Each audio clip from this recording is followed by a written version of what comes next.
مطلب ملالہ یوسفزئی امریکہ میں بیٹھ کے عرب شاہ کی آواز سن چکی ہیں، عرب شاہ کا کام دیکھ چکی ہیں، لیکن پاکستان میں صوبہ خیبر پختونخوا میں 10 سال حکومت کرنے والی تحریک انصاف، ملک میں حکومت کرنے والی تحریک انصاف، عوامی خدمات کی چیمپئن بننے والی مسلم لیگ نون، وفاق میں رہنے والی پارٹیاں، بلاول بھٹو، تمام کی تمام پارٹیوں نے ان کی کوئی خدمت نہیں کی.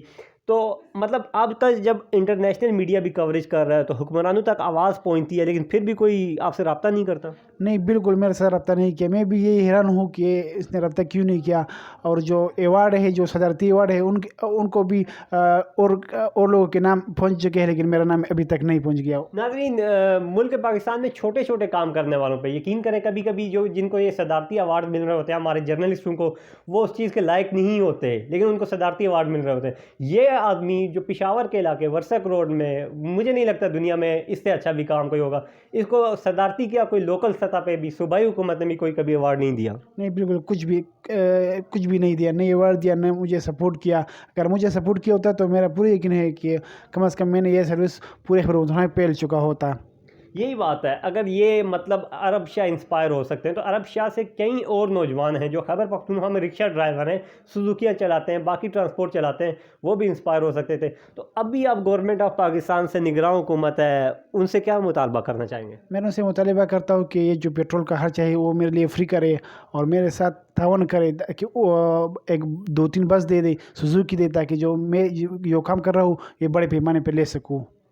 ٹھیک ہو گیا. مطلب عرب شاہ اس بات کا شکوہ بھی کر رہے ہیں ایک طرف کہ انہیں کوئی ایوارڈ نہیں دیا گیا، ان کی کوئی پذیرائی سرکاری سطح پر نہیں ہوئی. عوام کی بتائیں، ورسک روڈ کے اہل علاقہ اور ان بچیوں کے والدین کس طرح آپ کو سراہتے ہیں؟ وہ جو ورسک روڈ میں جتنے بھی علاقے ہیں میرے بہت عزت کرتے ہیں.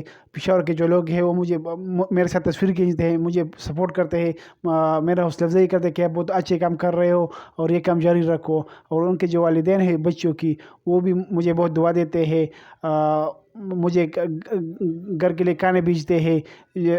ان کی جو دکان ہے، اکثر بچوں کی دکان ہوتے ہیں ان کے والدین کی، اس کے پاس جو میں جاتا ہوں تو وہ ان سے پیسے نہیں لیتے. اگر میں لوڈ کرتا ہوں یا کھانا کھاتا ہوں یا میں شیو کرتا ہوں، بال کٹواتا ہوں، تو وہ مجھ سے پیسے نہیں لیتے. ناظرین، کیونکہ جن کی بچیاں سرکاری اسکول میں پڑھتی ہیں وہ ہمارے جیسے ہی گلیوں میں رہنے والے لوگ، دکاندار، نائی، موچی، ان کی بچیاں ہیں. تو عرب شاہ کی پذیرائی وہ لوگ مطلب پیسے دے کے نہیں کرتے، رشوت دے کے نہیں کرتے، وہ لوگ اپنی استطاعت کے مطابق کرتے ہیں. مطلب اگر یہ کسی لوڈ والے کے پاس جاتے ہیں یا شیو والے کے پاس جاتے ہیں تو ان کی شیو فری میں کر دیتا ہے. اگر سرکار کی بات کی جائے تو سرکار بڑی سطح پر پذیرائی کر سکتی ہے، مطلب سرکار انہیں ایوارڈ دے سکتی ہے، سرکار انہیں پیٹرول کا مفت خرچہ دے سکتی ہے. تو عرب شاہ مطلب اب تو آپ شادی شدہ ہیں، آپ کی بھی اولاد ہے؟ نہیں، میرے ابھی تک اولاد نہیں ہے. ہاں، ٹھیک ہے. تو مطلب آپ اگر دوسروں کی بچیوں کو پڑھا رہے ہیں تو مطلب آپ کا بھی شوق ہوگا کہ اب میری بچیاں ہوں تو میں انہیں بھی. ہاں، انشاءاللہ.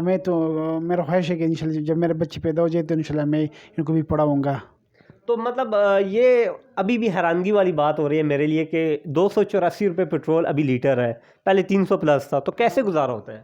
بس میں محنت کرتا ہوں، رات 10 بجے تک رکشہ چلاتا ہوں، 11 بجے تک رکشہ چلاتا ہوں، ان کا جو پیٹرول کا پیسہ ہے وہ کور کرتا ہوں. میرے پاس ابھی تک 5 گاڑیاں ہیں. 2 گاڑیوں کے لیے مجھے ملازم سازی پیسے دیتے ہیں اور باقی گاڑیوں کے لیے ہم خود محنت کرتے ہیں. اچھا، مطلب آپ کے پاس 5 گاڑیاں اور 5 گاڑیوں میں یہ سروس آپ پرووائڈ کرتے ہیں؟ 5 گاڑیوں میں ہم یہ سروس کر رہے ہیں. 2 گاڑیوں کے لیے ہم ملازم سازی تعاون کر رہے ہیں اور باقی جو پیٹرول کا خرچہ ہے وہ ہم پر ہے. وہ اس کے لیے ہم محنت کرتے ہیں، ڈرائیور بھی مزدوری کرتے ہیں، ہم بھی مزدوری کرتے ہیں. جتنی بھی پیسے کماتے ہیں ان بچوں پر لگاتے ہیں، پیٹرول پر لگاتے ہیں، گاڑی جب خراب ہو جاتی ہے تو ان پر لگاتے ہیں.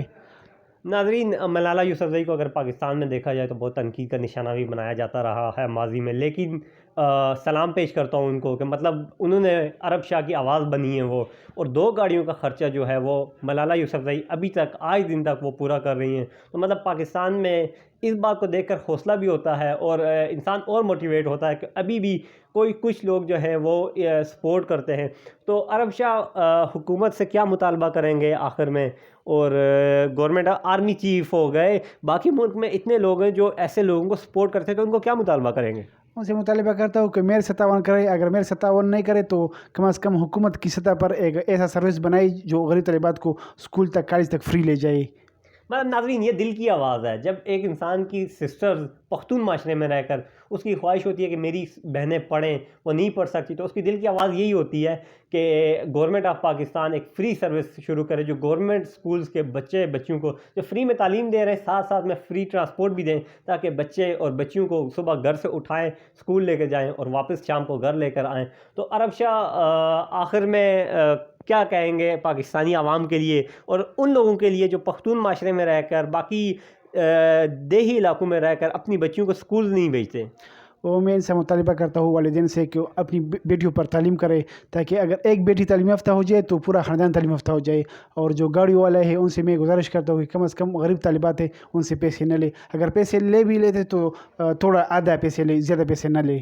تو وہ جو اسکول والے ہیں, جن اسکول میں آپ ان بچیوں کو لے کے جاتے ہیں, تو کیا وہ آپ کے ساتھ کوئی تعاون نہیں کرتے؟ نہیں, وہ تو سرکاری اسکول ہے, وہ تو بالکل تعاون نہیں کرتے. ہاں مجھے داد دیتے ہیں. کل بھی ایک پرنسپل تھی میرے اسکول کی, انہوں نے مجھے بہت داد دی کہ آپ بہت اچھے کام کر رہے ہو. پھر انہوں نے مجھے اپنے شوہر سے بھی ملوایا کہ یہ عرب شاہ ہے, تو انہوں نے بھی مجھے بہت داد دی کہ آپ یہ کام جاری رکھو انشاءاللہ, اور ایک دن آئے گا کہ آپ کا سروس پورا پاکستان میں پھیل جائے گا. ناظرین, عرب شاہ کا یہ خواب ہے, مطلب وہ کسی سے کوئی پیسہ نہیں چاہتے, وہ کسی سے کچھ اور ڈیمانڈ نہیں کرتے. ان کی ڈیمانڈ بھی ایک فلاحی ڈیمانڈ ہے, وہ یہ ہے کہ اس سروس کو وہ چاہتے ہیں ملک بھر کے غریب طلباء اور طالبات کے پرووائڈ کی جائے اور وہ تعلیم حاصل کر سکیں. عادل عباسی کو اجازت دیجیے, انشاءاللہ پھر ایک نئی ویڈیو کے ساتھ آپ سے ملاقات ہوگی.